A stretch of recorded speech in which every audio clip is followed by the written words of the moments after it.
Crise é sinônimo de oportunidade, né? Porque eu só mudei de vida por conta da crise, que foi lá no período da pandemia. Na época era um curso bem barato, só que eu não tinha dinheiro pra comprar ele. Então eu pedi ajuda pra um familiar. Eu prometi pra mim mesmo que ia ser a última vez que eu ia pedir um cartão emprestado pra alguém. E realmente foi a última vez que eu pedi algo emprestado pra alguém. Eu estava determinado a fazer aquilo virar na minha vida, né? Eu não comecei, pra ver se ia funcionar. Comecei pra fazer dar certo e nem sabia se ia dar. Pra mim, o principal erro é que as pessoas, elas não estão dispostas a otimizar o que elas estão fazendo.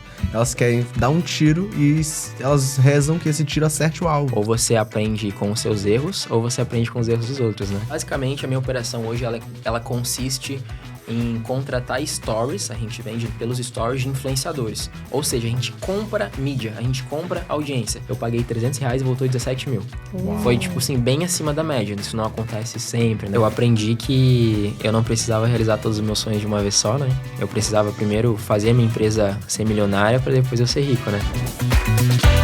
Fala galera, sejam bem-vindos ao KiwiCast, o podcast da KiwiFi. Eu sou o Marcelo Gualberto. Eu sou Bruno Rodrigues. E pra quem não conhece, o KiwiCast é o podcast que traz toda semana pessoas que fazem dinheiro através do marketing digital. E hoje o papo vai ser sobre marketing com influenciadores. Quais as melhores estratégias? Como encontrar um bom influenciador? O que faz um story com o influenciador converter? Tudo isso a gente vai descobrir aqui e agora. O nosso convidado de hoje saiu do zero e apostou tudo e construiu uma das operações mais sólidas do mercado digital.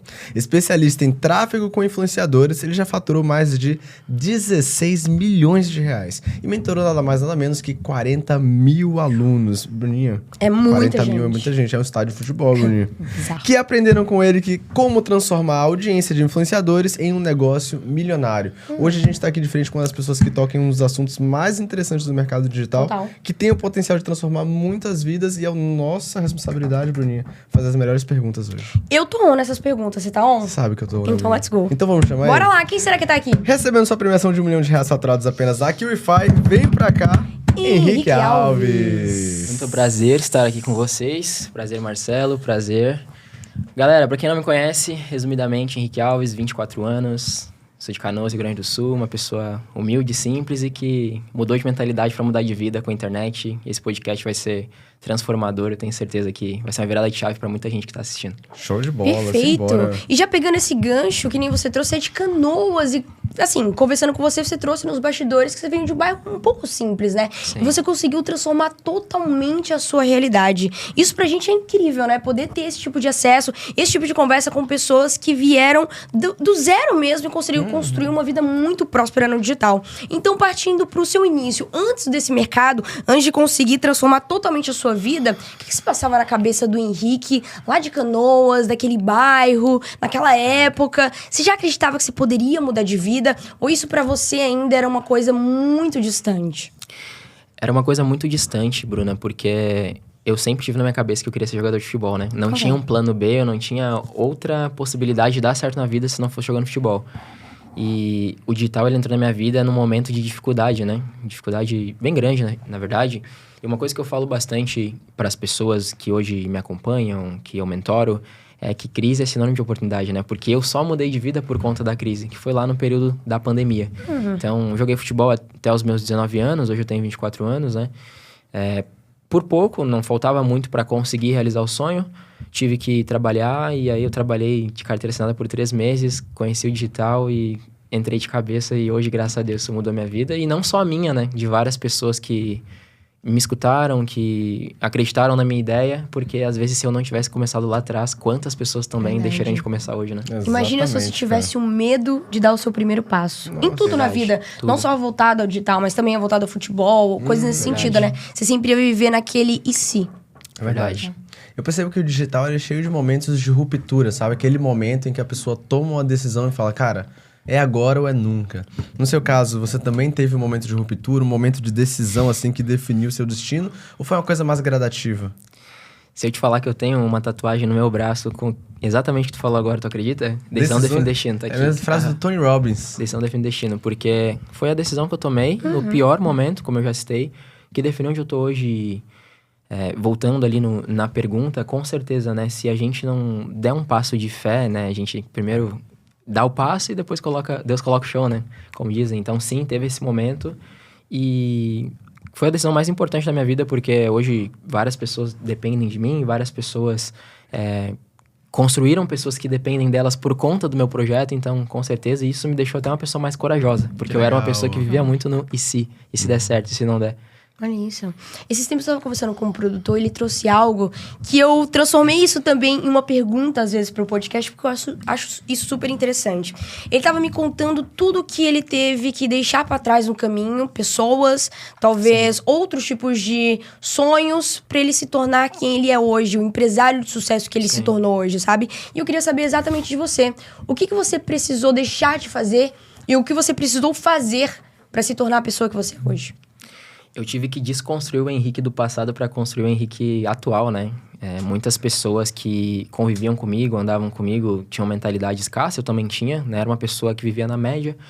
E quando a gente falava de ganhar mais dinheiro, era algo que parecia um crime. Tipo, as pessoas não conseguiam falar de prosperidade, ganhar dinheiro, andar com um carro bom, com uma certa tranquilidade. E eu percebi que quando eu queria crescer, esse não era um ambiente propício para eu estar, sabe? Então eu tive que abrir mão de muitas amizades, tive que abrir mão de, às vezes, me afastar, me isolar um pouco para poder evoluir, tanto mentalmente, fisicamente, espiritualmente. Porque, na minha percepção, dificilmente a gente cresce se a gente não abre mão de hábitos antigos, né? Total. Então eu tive que fazer muitas coisas diferentes para poder ser quem eu sou hoje. Legal. Eu gosto muito que desde o início você trouxe. Eu sou um cara que mudei de mentalidade pra mudar de vida. As pessoas querem mudar de vida sem mudar a mentalidade. Então, elas esperam ter resultados diferentes, enquanto elas estão entregando o mesmo input pra vida. Então, o meu input é, eu tenho dúvida, eu tenho medo, eu sou escasso, eu sou inseguro. E o que é que a vida vai te entregar de volta? Ela vai entregar exatamente o que você emana. Então, primeiro você se transforma por dentro pra depois você ver o reflexo fora. E foi o que você fez, né? Antes de a gente entrar no mercado digital especificamente, você dedicou sua vida a ser atleta. A gente compartilhou um pouco desse sonho por muitos anos, né? E eu lembro que nessa época não tinha muita coisa sobrando na minha cabeça, a não ser o sonho de vingar, né? A gente dedica a vida inteira pra isso. Em que momento, eu não vou nem dizer em que momento, assim, olhando pra trás em sua vida, de onde é que você sente que veio o desejo de empreender? Foi da família? Foi da mídia, do entretenimento? Porque você ia ser atleta, né? E hoje você se vê aqui como empresário, contando sua história pra milhões de pessoas. Cara, a última pergunta, e isso é até engraçado pra galera que vai estar vendo. Eu nunca tive o sonho de ser um empresário. Olha que bizarro, né? Hoje eu sou graças a Deus, muito bem sucedido. E como que isso aconteceu? Como a gente comentou, né? Na minha cabeça eu ia ser atleta, eu ia ser jogador. E eu sempre quis ser protagonista em alguma coisa na minha vida. Eu nunca quis ser uma pessoa comum. Eu sempre queria ser protagonista em algo. E aí quando eu parei de jogar e fui demitido no começo da pandemia, né? Que eu comentei, até posso entrar nesse assunto mais pra frente. A Júlia, que tá comigo até hoje, né, minha futura esposa, ela, na época ali de 2020, tava bem alta esse negócio de marketing digital, vendas online, e ela falou pra mim, pô, por que tu não começa a pesquisar sobre isso aqui? Por que tu não dá uma olhada em como que isso aqui funciona?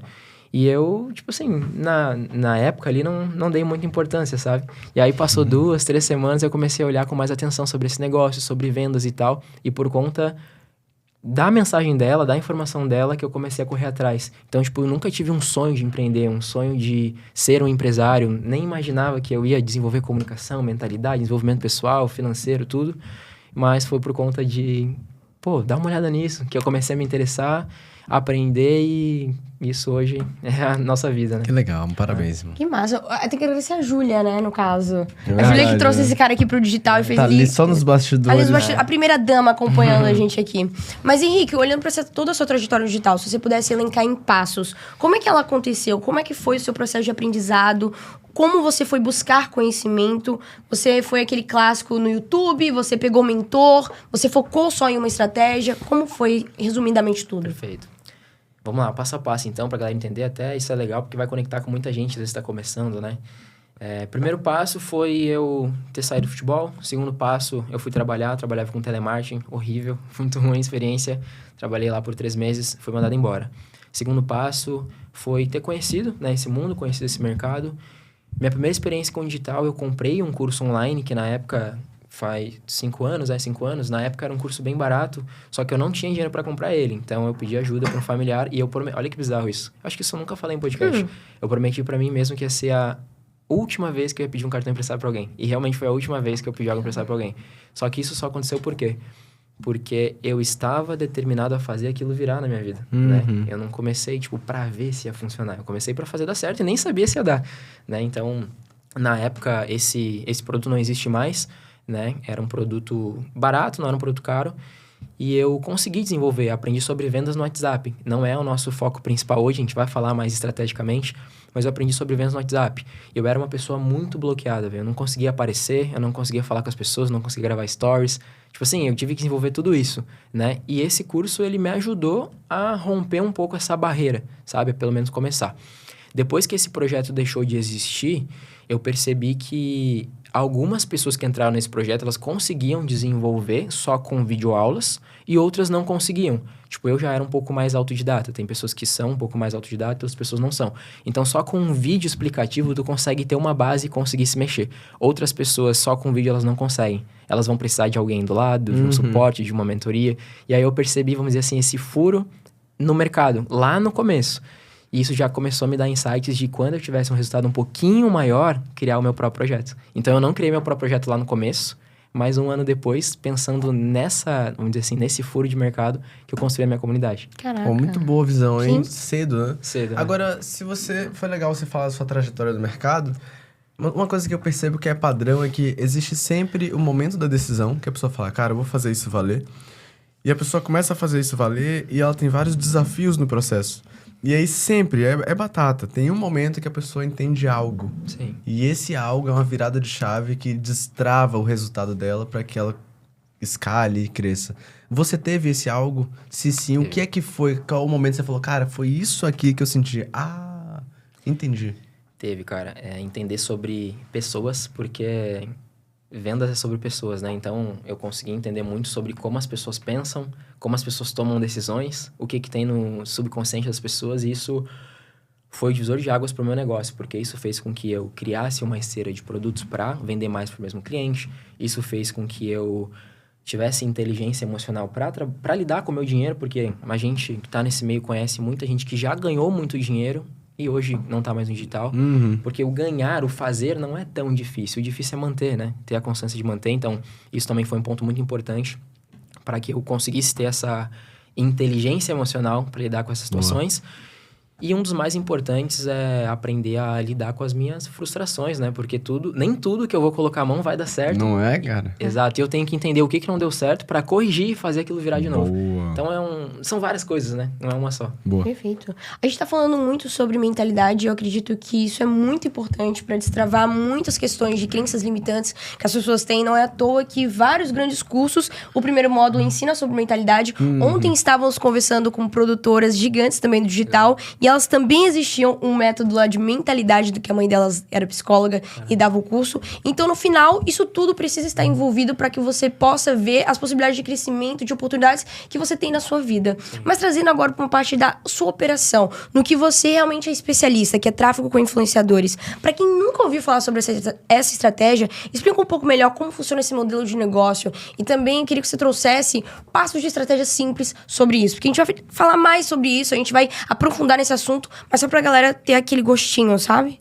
Perfeito. Galera, basicamente a minha operação hoje, ela consiste em contratar stories, a gente vende pelos stories de influenciadores. Ou seja, a gente compra mídia, a gente compra audiência. Tem pessoas que falam, mas eu não tenho audiência, não tenho seguidor. A gente compra essa audiência de pessoas qualificadas, que já acompanham alguém que elas confiam. Essa pessoa indica um produto, um serviço, um curso online, um produto físico, o que seja. E as pessoas que seguem esse influenciador compram o produto e a gente que está no bastidor recebe a comissão. Então, a nossa operação hoje, ela é 100% focada em tráfego direto, que é a pessoa ser direcionada direto para a página de vendas do produto, utilizando a audiência de influenciadores, que já tem relevância e influência no mercado. Perfeito. Agora, quando eu penso em mercado digital, claro, hoje nós já conhecemos uma gama ampla de possibilidades, mas geralmente o pessoal vai logo para começar, afiliado. Antigamente, o pessoal ia muito no dropshipping, em duas grandes escolas do digital. Você construiu uma carreira para um local onde não tem tantas pessoas que vão por esse caminho, comparado ao oferta direta, lançamento. Você foi por um método que eu acho que funciona muito bem, que é usar a influência de outras pessoas, mas eu não vejo tantas pessoas executando. Então, no seu caso, o que é que te chamou a atenção no modelo tráfego com influencers que fez você falar, cara, é nisso aqui que eu quero me envolver, sabe? Muito interessante essa pergunta. O primeiro ponto que eu comecei a olhar com mais atenção para isso foi um evento que eu fui em 2022, se eu não me engano. E aí eu comecei a fazer networking com as pessoas nesse evento e todo mundo era tráfego pago. Eu faço tráfego para WhatsApp, eu faço tráfego para página, ninguém trabalhava com influenciador. E eu era o único que usava essa estratégia lá dentro. E aí eu comecei, eu sou muito questionador, né? Eu não sou comparador, eu sou questionador. E eu comecei a me questionar, por que as pessoas não usam se isso é tão lucrativo para mim, né? E aí eu comecei a, testar as duas estratégias, tráfego pago e tráfego influenciador, e eu comecei a entender que, até vocês podem responder essa pergunta, quem está assistindo pode postar nos comentários também, o que gera mais confiança? Eu me promover, eu indicar o meu produto, que é no caso do tráfego pago, né? Eu falar muito bem de mim, do meu produto, da minha marca, ou alguém que você já segue, já confia, já conhece, indicando algo que ela usou. Que é o caso do influenciador. Segunda opção. A segunda opção. Então, eu comecei a ter essa linha de raciocínio e me questionar. E depois eu comecei a olhar para os números. Porque o tráfego pago, não tem como generalizar, porque tem pessoas que vendem curso online, e-book, serviço. Então, é diferente, né? Mas falando mais da minha operação. O custo do influenciador por lead, ele é mais alto. Só que o ROI, o retorno sobre investimento, ele é mais alto também, sabe? Então, foi aonde esses dois pontos fizeram eu tomar a decisão de 100% focar em tráfego direto influenciador. Legal. Perfeito. Olhando para o mercado como um todo, eu acredito que é muito legal poder ter esse tipo de conversa com especialistas, porque você aprende a encurtar caminhos de certa forma e evitar cometer erros que podem ser prejudiciais até mesmo quando você está construindo ali um caixa, quando você está iniciando no mercado. Então, olhando para isso, o que você diria que são os principais erros que as pessoas estão cometendo hoje quando elas resolvem pegar e fazer estratégia de influenciador na hora de, talvez, contratar, escolher alguém? Os principais erros, não reinvestir o lucro. Muita gente acerta no influenciador, vai no shopping comprar roupa. Tem que reinvestir o dinheiro, senão o negócio não cresce, tem que reinvestir. Perfeito. Eu cometi esse erro, mas eu aprendi rápido, né? Tem duas formas, Bruna e Marcelo, de aprender, né? Ou você aprende com os seus erros, ou você aprende com os erros dos outros, né? Então, eu errei nisso, mas aprendi rápido. Então, esse é um dos principais. Segundo ponto é analisar os influenciadores por número de seguidores. Esse é o principal erro, porque as pessoas acreditam que quanto mais seguidores, maior o número de vendas, mas na verdade não. Tem pessoas que têm, até exemplo nosso, a gente já fechou com um influenciador que tem 1 milhão, que deu menos vendas, né? Porque conta pra gente é o que tá nos stories, número de visualização dos stories. Deu menos vendas do que influenciador com 28 mil seguidores. É muito bizarro. E por que isso acontece? Porque esses influenciadores menores, eles têm mais conexão com seguidores, eles interagem com a audiência, o engajamento deles é maior porque eles são mais frequentes nas postagens. Então, a gente pode falar um pouco mais disso, mas são vários pontos que a gente tem que analisar para ter ROI, retorno sobre investimento. Então, são vários erros, mas esses dois, na minha visão, são os principais. Por isso que aquela questão dos UGCs estão tão grandes hoje no digital, né? Porque de fato, pessoas que não têm muitos seguidores, mas elas conseguem criar uma conexão bizarra, meio que você se sentir pertencente à forma como ela tá lidando no dia a dia dela, trazer mais uma comunicação bem orgânica, né? Legal. Tem pessoas ali que acompanham o influenciador do bom dia, ao boa tarde, ao boa noite, então qualquer coisa que ela indicar que for coerente com, isso é muito importante também, for coerente com o conteúdo, a pessoa vai comprar. Também não adianta eu pegar e vender, por exemplo, um produto de maternidade, como, por exemplo, uma blogueira funkeira. Não faz sentido nenhum. Eu preciso vender esse produto de maternidade com uma pessoa que é mãe. Então, as pessoas também erram nesse ponto. São vários pontos que a gente vai chegar Vai indo, né? Boa. E eu consigo enxergar isso com muita clareza, porque quando a gente tem um influenciador muito grande, a pessoa pode pensar assim, mas meu Deus, é 1 milhão de seguidores, já dá 1 milhão de vendas. Mas na verdade é que venda é conexão, e às vezes aquele influenciador de 28 mil... ele tem uma conexão muito maior com o público, porque, imagina, você é uma pessoa no meio de 1 milhão. Agora, quando você é um no meio de 20 mil, você é muito mais visto. É diferente, né? E eu posso até projetar isso pra minha vida, por exemplo. Eu gosto muito de Fórmula 1.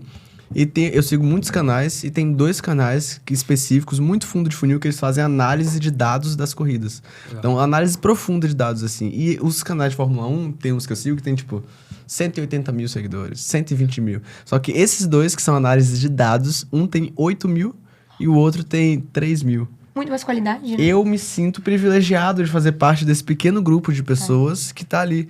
E esse cara, um deles vai lançar um produto e eu só não vou comprar porque não vai me dar ROI, só vai dar entretenimento e vai tirar o meu ROI da produtividade.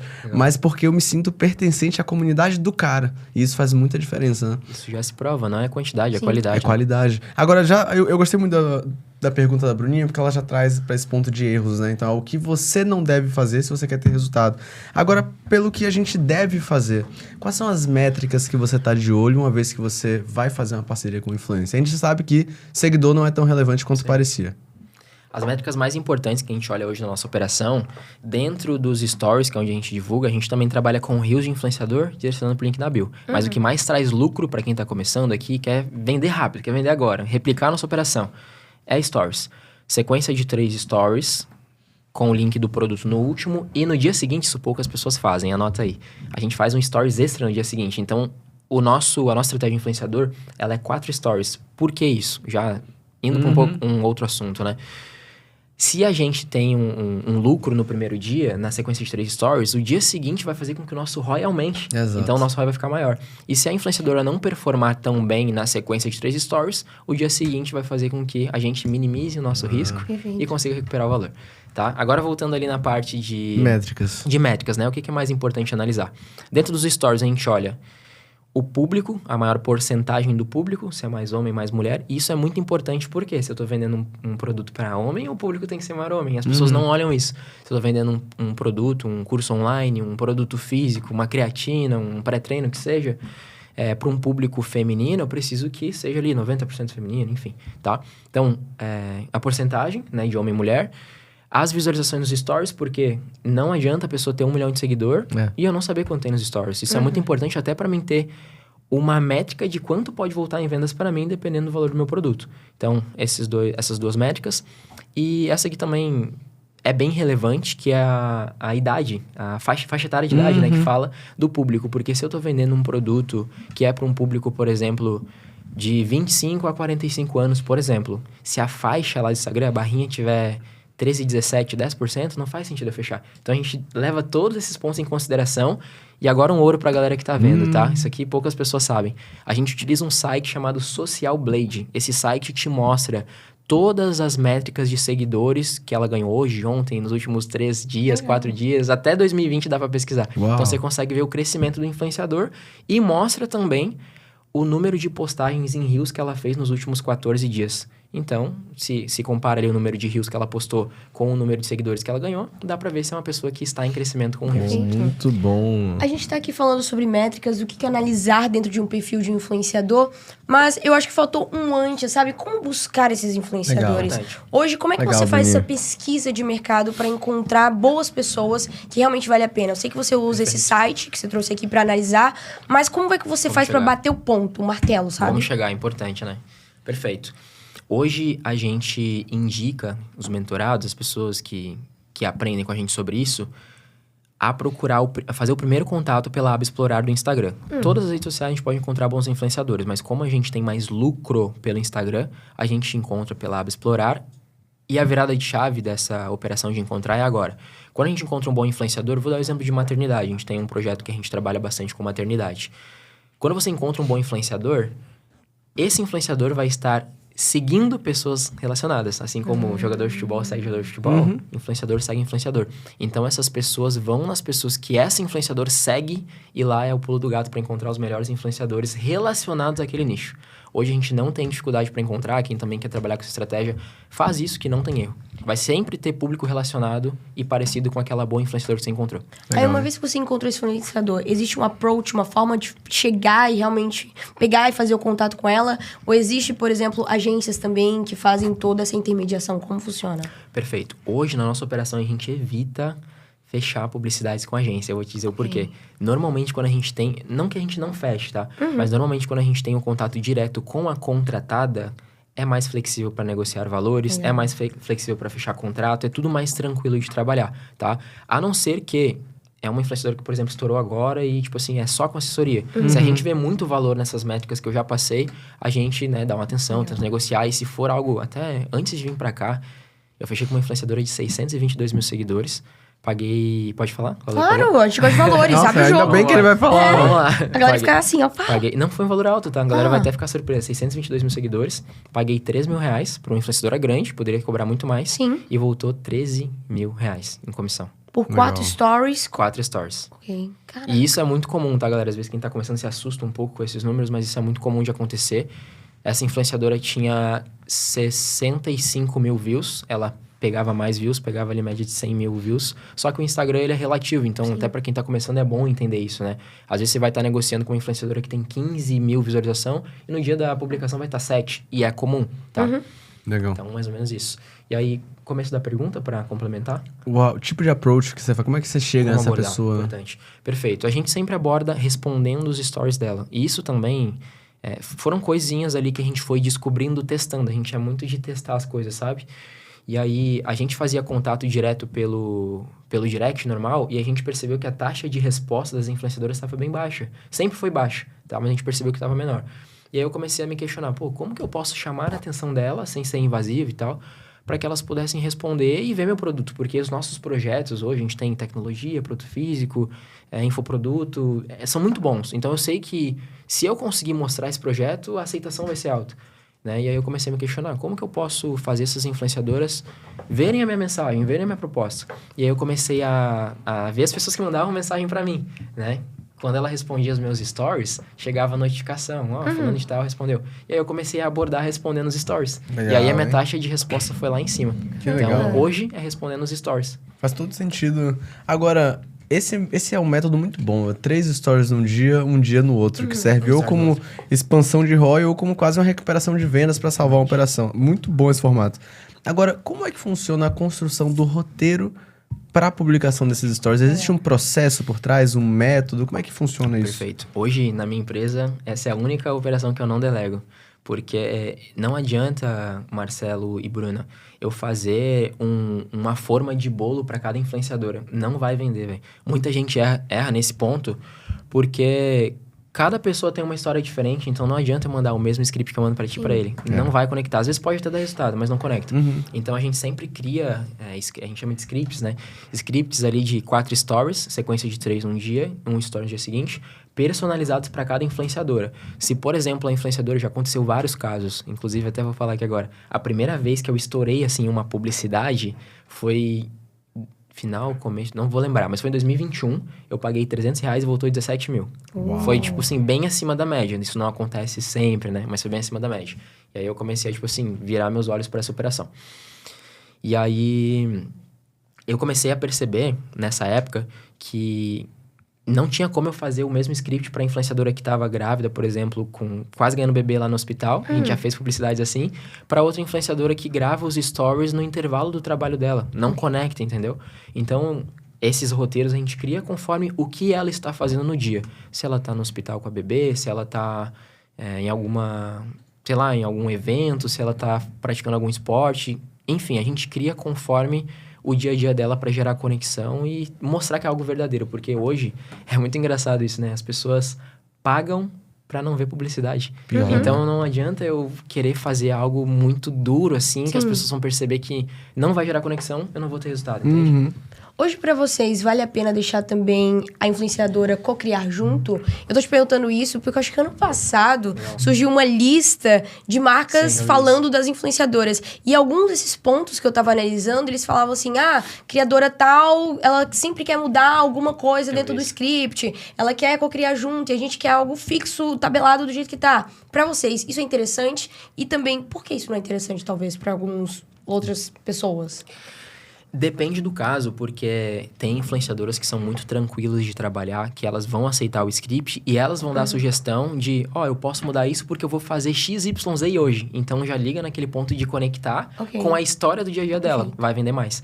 Já tem outras influenciadoras que elas não querem criar um enredo e trazer o storytelling do produto. E aí vai ficar algo um pouco duro pra audiência ver e pode não vender. Então depende muito de como a influenciadora reage ao projeto, sabe? Pessoa pra pessoa, né? Pessoa pra pessoa, Tem pessoas que estão mais magnéticas, ela sabe como pegar ali, talvez, no emocional da audiência dela. Exatamente. Tem outras que são mais engessadas, talvez. É muito de você sentir o seu público, né? Exatamente. Agora, uma coisa que eu vejo sobre os influenciadores é que tem muitos deles que viram embaixadores de marca. Eu vejo que alguns fazem publicações e outros realmente se tornam o rosto de um negócio. Você já tratou com situações dessas, né? De você pegar um influenciador que é tão bom a ponto de, cara, eu quero esse cara comigo todo mês e não só numa publicação específica. E quando é que eu devo fazer esse tipo de estratégia? Porque pro cara virar uma pessoa recorrente na operação, a negociação é bem diferente, eu imagino. Sim, é diferente. Muito boa pergunta. Eu vou citar 2 pontos importantes aqui que foram virada de chave, assim, pra gente no negócio. A nossa estratégia consiste assim, a gente fecha um stories não, né? Fecha a publicidade avulsa com a influenciadora, que é a sequência que eu já falei, 3 stories num dia, link do produto, página, checkout, WhatsApp, enfim. Dia seguinte, stories extra com o link. Se essa estratégia da ROI, retorno sobre investimento, tá? Para quem tá vendo não sabe o que é, retorno sobre investimento, você pagar R$100, voltar 1.000, ROI 10, por exemplo, tá? Se dá ROI, se dá retorno, a gente já fecha um contrato para segurar essa influenciadora na nossa base pelos próximos 30 dias. Então, deu ROI, a gente já tenta segurar a influenciadora para ter previsibilidade para a empresa, para o nosso negócio e também para ela, né? Que ela vai ter o valor ali de 4 publis seguidas, vamos dizer assim. E agora, a segunda pergunta, então, sim, a gente faz isso, né? Muito importante. Se a influenciadora não dá ROI, porque às vezes acontece também. Só pra galera entender, a cada 10 influenciadoras, uma vai empatar. Paguei 300, voltou 280. Empatou, perdi R$20. Uma vai dar prejuízo, só que o prejuízo vai ser, tipo assim, deu uma venda, então fiquei com R$100 negativo. E 6 vai me dar lucro. Dessas 6 que me dá lucro, 2 vai dar muito bom. E o resto ali, tipo... lucro não tão alto. Então, às vezes a galera tem uma impressão, nossa, é muito arriscado fechar com influenciador, publicidade. Mas na verdade não. Você analisa todos os pontos, a grande maioria vai trazer retorno. É muito difícil, Marcelo, Bruna, a gente não ter lucro, não ter ROI, ou ficar, tipo assim, num negativo absurdo, porque a gente analisa antes. A decisão não é em cima de emoção, é em cima de métrica, na verdade, né? Sim. E agora, só para complementar a pergunta...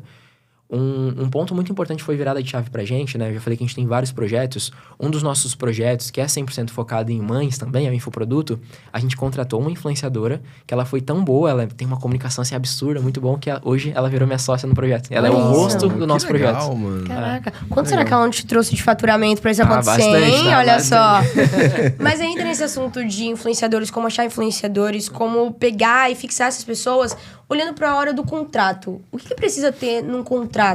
Pensando que alguém agora está assistindo o podcast, vou fazer isso, mas eu não sei muito bem como especificar. O que tem que ter na hora da contratação com o influenciador? Perfeito.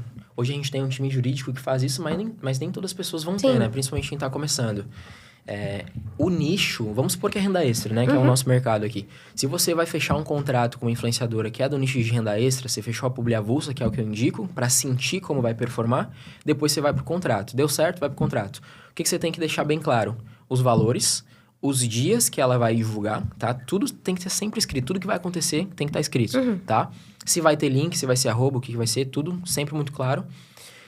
E um ponto, na verdade, um dos mais importantes. Ela não pode divulgar produtos que conflitariam com o seu. Então, se, por exemplo, é um pré-treino, por exemplo, ela só tem que divulgar o seu pré-treino. Não pode ter outro pré-treino de outra marca que não faria sentido. Né? A gente vai meio que vincular o rosto daquele influenciador.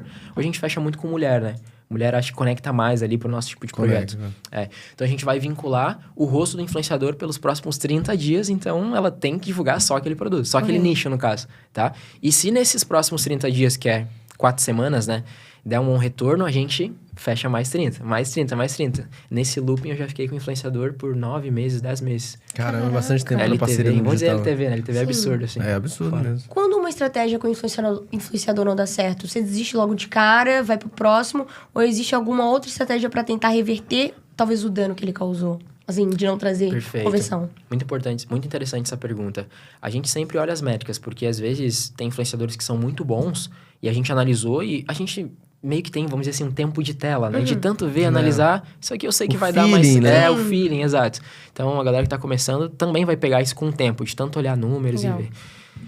Quando não dá um bom resultado, a gente tenta sempre olhar as métricas. A gente pede para ela os cliques no link. Isso é muito importante. A galera não olha essas métricas. A gente pede os cliques no link. A gente analisa. Isso aqui também muita gente deixa de fazer.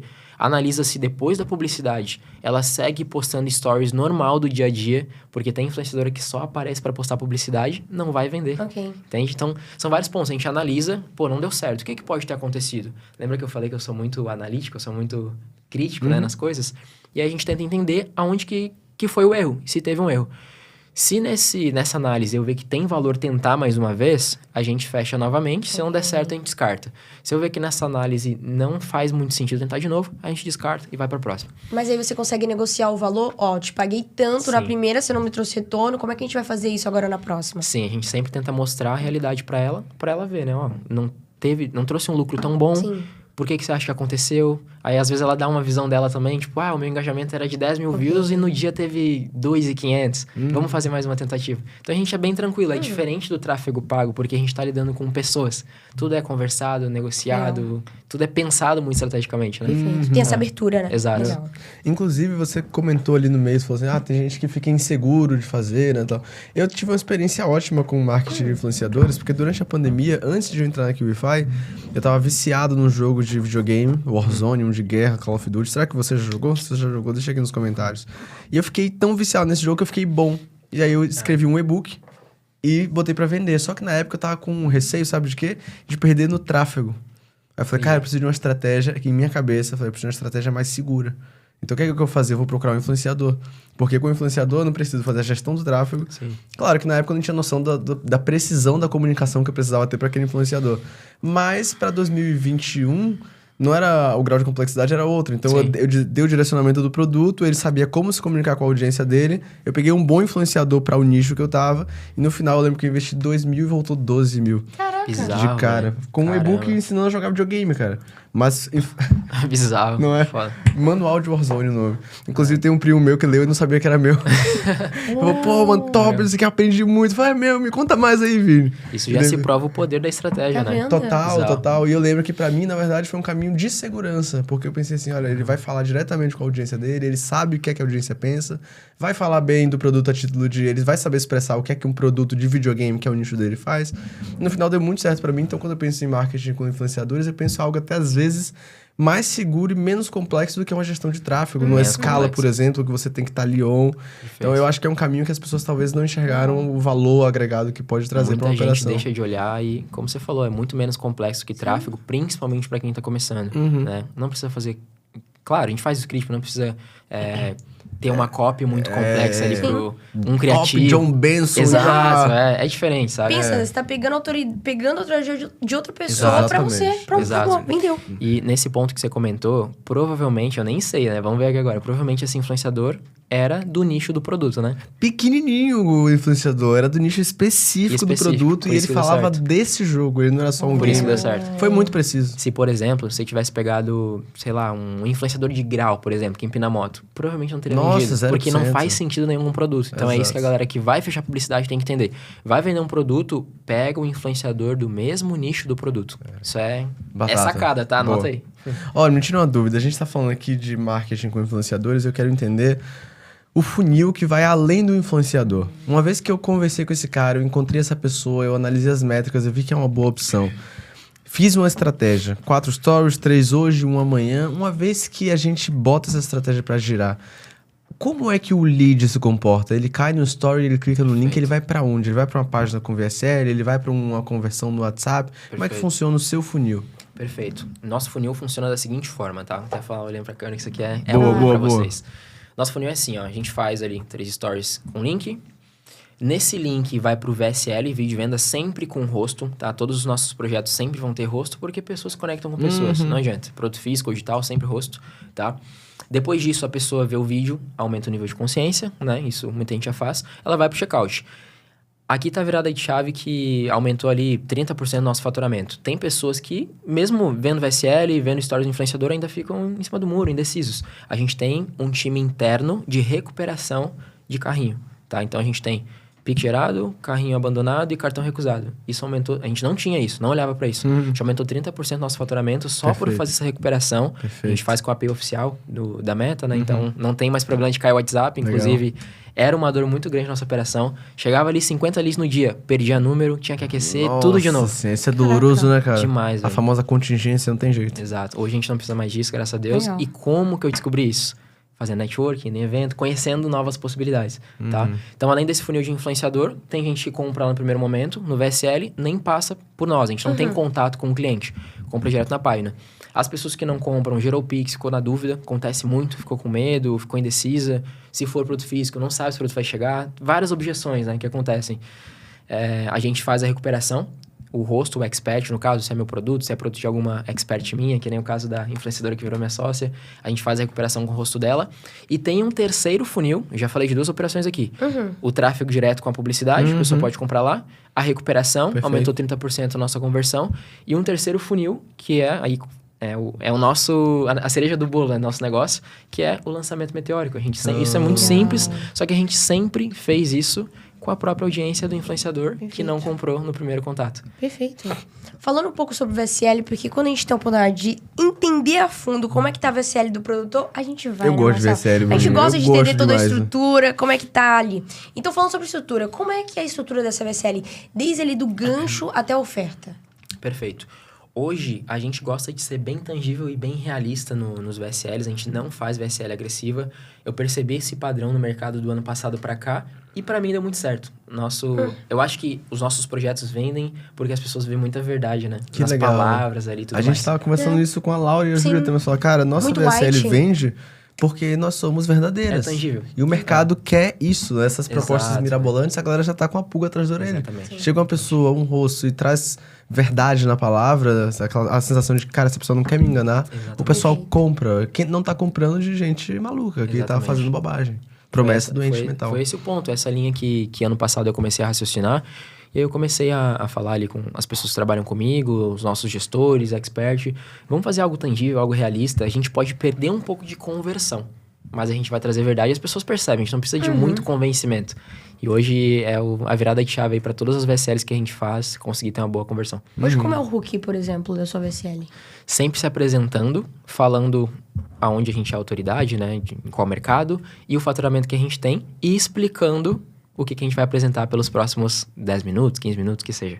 Isso é padrão. O vídeo dele tem quantos minutos, mais ou menos? O que vocês percebem que funciona? Já fizeram testes? O meu VSL sempre tem 15 minutos para baixo. Ok. Express Que que legal. fala, né? 15 minutos para baixo. E o nosso pitch, até um insight para quem tem VSL já ou vai fazer, a gente sempre libera o botão antes dela falar o preço. Antes o nosso, eu acho que era 11 minutos ali, o pitch, né? Quando ela fala o preço, libera o botão no mesmo momento. A gente começou a adiantar. A gente botou com 7 minutos. Porque tem pessoas que às vezes não têm paciência de ver um vídeo e só de ver 5 minutos do vídeo de vendas ela já Boa entendeu, ela já quer sacada, comprar. hein? Então a gente perdia muita venda porque o botão não aparecia, a pessoa Olha saía aí. da página. Que legal. Ouro, hein? diferente. Anota aí. Essa é boa, cara. Essa eu não tinha ouvido ainda, não. Não. Olha, eu gosto muito de VSL abaixo de 15 minutos. Eu gosto porque eu Melhor. sinto que é um tempo agradável de estar num vídeo. Passou disso, você vai fazer VSL de 25, 30, 40, você precisa ter uma capacidade de copy muito sênior. Sim. Porque pra você prender uma pessoa 40 minutos, 50 minutos, é totalmente viável. Se a pessoa ficar até o final com você, provavelmente ela vai comprar, mas dá muito trabalho. Já com 15 minutos, você consegue entregar uma copy de altíssima qualidade, no tempo em que a pessoa não tá se questionando demais, não deu nem muito tempo pra ela ter dúvida. Se for amarradinho, pra mim, se eu fosse trabalhar, eu só faria copy na casa dos 15. Claro que tem produtos e produtos, né? Sim. Um dia desses você tem uns bons meses lá pro início do ano, eu acho. Eu vi uma copy de 100 milhões de reais, eu acho. 100 milhões de reais.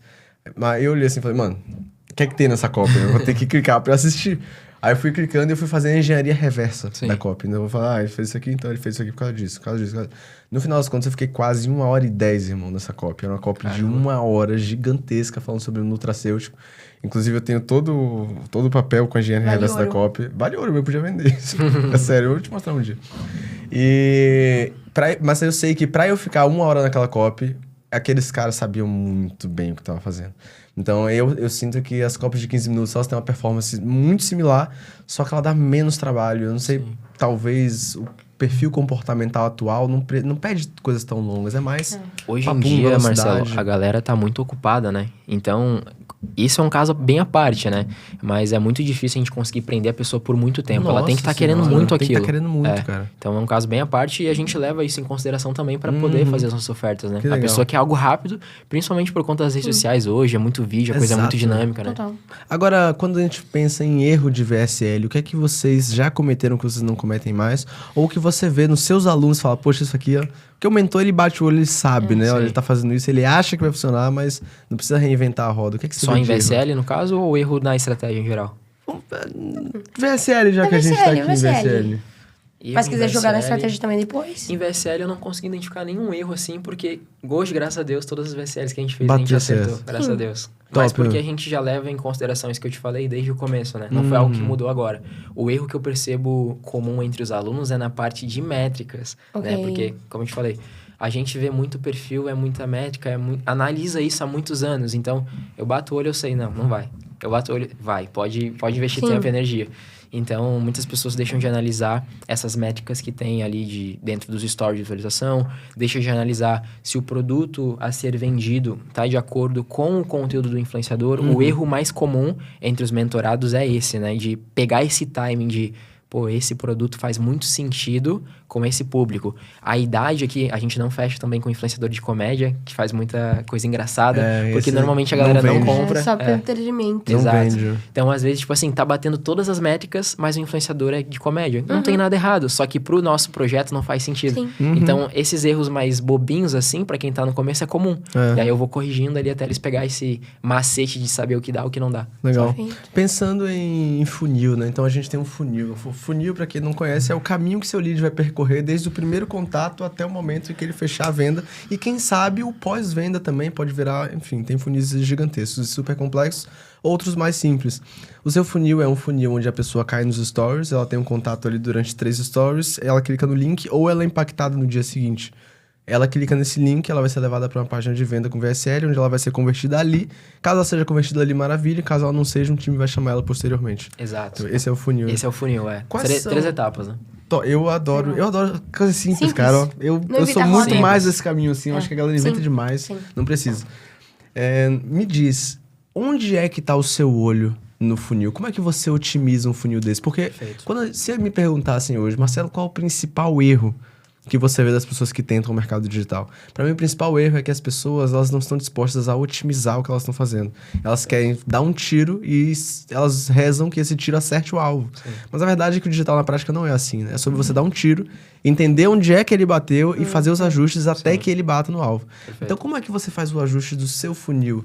Ah, nos stories eu olho isso, uma vez que ele foi para a página de venda eu tô nisso, na VSL eu tô de olho cá. Onde é que você olha para você saber o que fazer baseado nos dados que você coletou? Perfeito. A gente olha para números sempre, né? Por exemplo, o influenciador tem 10 mil visualizações nos stories, deu 700 cliques. Desses cliques, eu olho na plataforma quantas pessoas chegaram até o final do vídeo. Boa. Eu olho depois quantas pessoas clicaram no botão. Então, eu vou fazendo esse funil de cliques em tudo que é possível. No clique da publicidade, no VSL, até a porcentagem que ela viu, no clique do botão e depois eu comparo na conversão. Tá, tipo, se 500 pessoas clicaram no botão, por que teve 10 vendas? Tem alguma coisa errada? Pera aí, deixa eu dar uma analisada, entendeu? Então, eu olho mais para esses números para tomar decisão.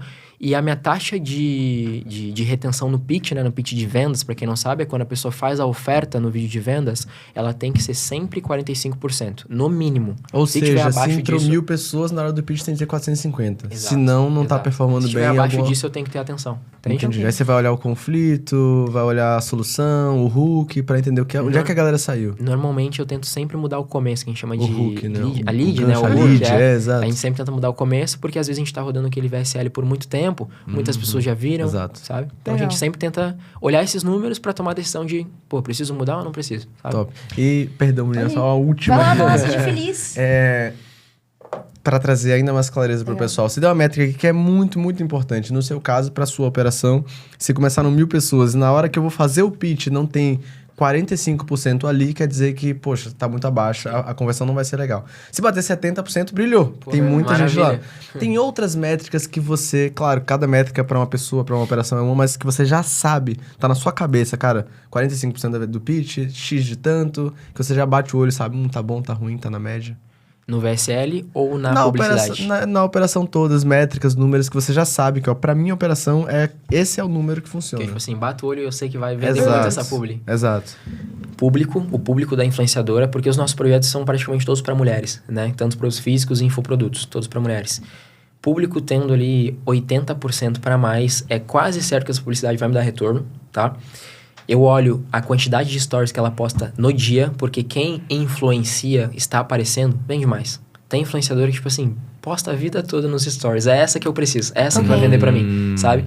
Se é aquela influenciadora que todas as métricas dela está batendo, tudo perfeito, e ela não posta, por exemplo, ela só reposta reels, ou ela só posta foto estática com música, não gera conexão, não vende. Então, hoje, a nossa métrica, a gente olha mais para o que está dentro ali do stories do influenciador do que para a VSL. Porque o VSL, ele é mais tranquilo. Porque o que vai fazer a pessoa ser convencida para ir pro VSL é a influenciadora. Então a gente olha mais para essa parte, sabe? Legal. Perfeito. Tá satisfeito com todas as respostas? Super satisfeita. Deu muito boa aqui, né?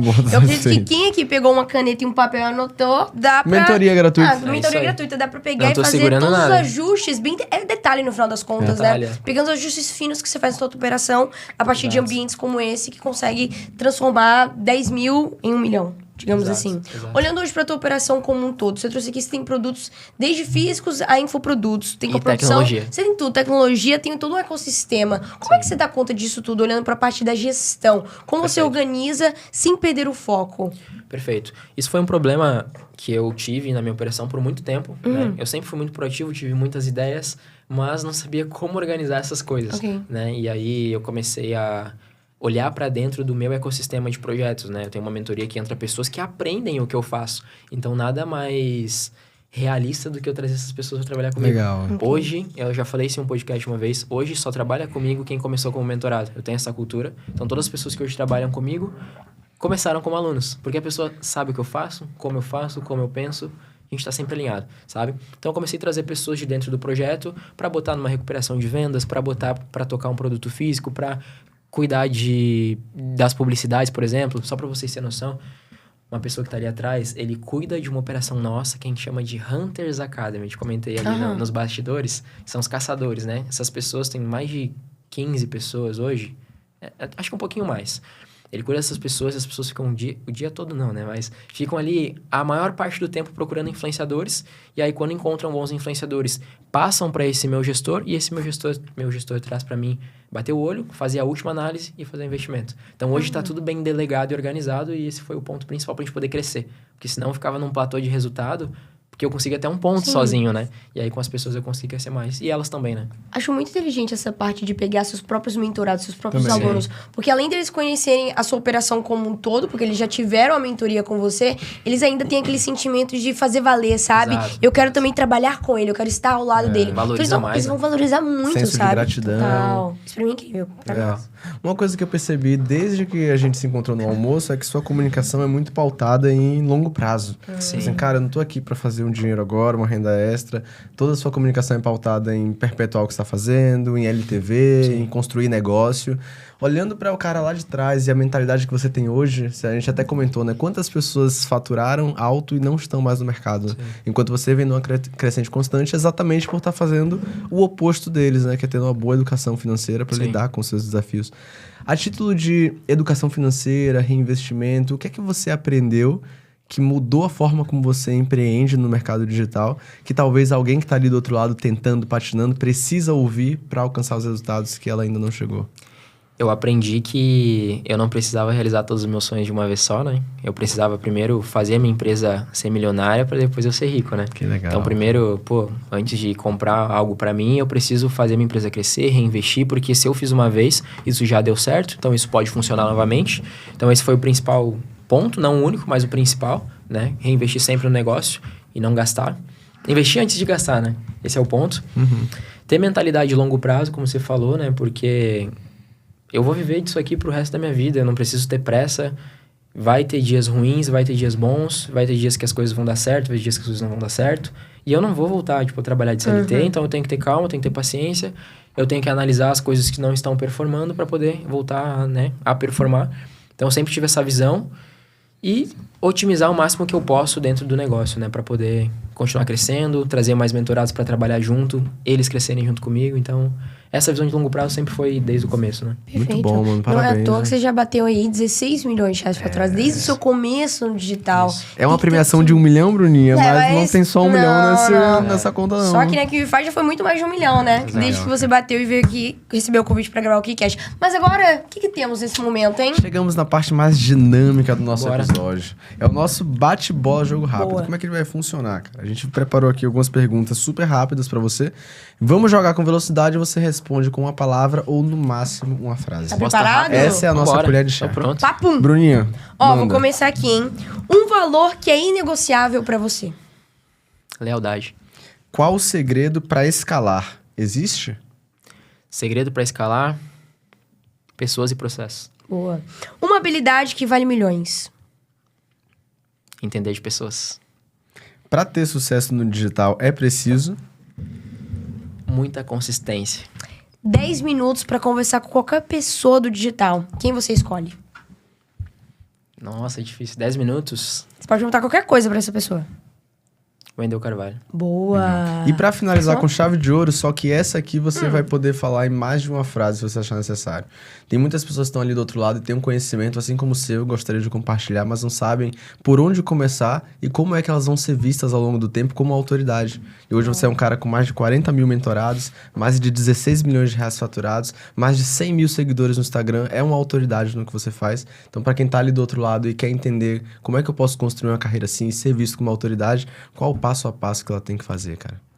São vários passos, né? Mas alguns importantes é ter coragem, ter disciplina, porque não adianta começar e parar, né? Eu falo muito para as pessoas que não, se você for começar, começa para fazer dar certo e não com prazo de validade. Eu vou fazer isso pelos próximos 3 meses, para ver se funciona. Se não funcionar, eu vou fazer outra coisa. Só que a pessoa fica repetindo esses padrões comportamentais de começar e desistir, começar e parar, começar na dieta, parar, começar no treino, parar, começar no digital, parar. Então eu tento passar essa visão de perpetuar as coisas, né? Por mais que seja difícil no começo, todo começo vai ser difícil, só que quando você passar por essa barreira do difícil, as coisas começam a ficar mais simples e começam a acontecer. Então, ter disciplina, ter foco, ter consistência, ter muita fé, acreditar em Deus, fazer as coisas certas, vender bons produtos. Eu falo muito que você tem que vender um produto que você venderia para sua mãe, para seu pai, né?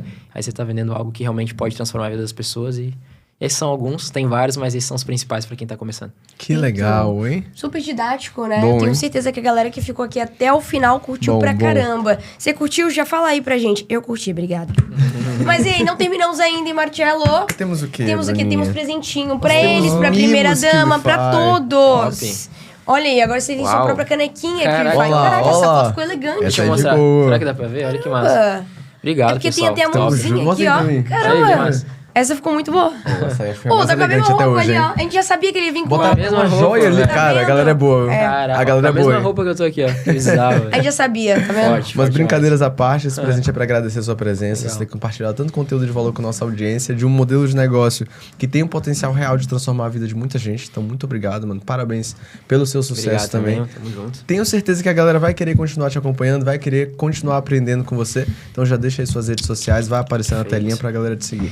Instagram, todas as redes sociais, na verdade, né? Henrique.dsalves, não é com B, é com D. Henrique.dsalves, segue lá que todos os dias a gente documenta um pouco da nossa jornada e vai ver mais do que a gente falou aqui. Show de Vai ajudar a bola. galera. Tamo junto, irmão. Foi um prazer Tamo conversar junto. com você. E Bruninha, pra essa galera Obrigadão. que ficou com a gente Valeu. Obrigadão. até o final desse papo maravilhoso, o que é que elas têm que fazer? Conta pra elas. Que o Lovers que ficaram aqui até o final, que eu tenho certeza absoluta que vocês ficaram. Já deixa aquele super like, comentem aqui os insights valiosíssimos que vocês pegaram com o nosso queridíssimo Henrique Alves. Comentaram? Então agora sigam o nosso canal e ative o sininho, hein? Pra vocês não ficarem de fora de nenhum novo episódio que sair aqui do KiCast. E aquele ponto bem importante que vocês já sabem, mas bora lá.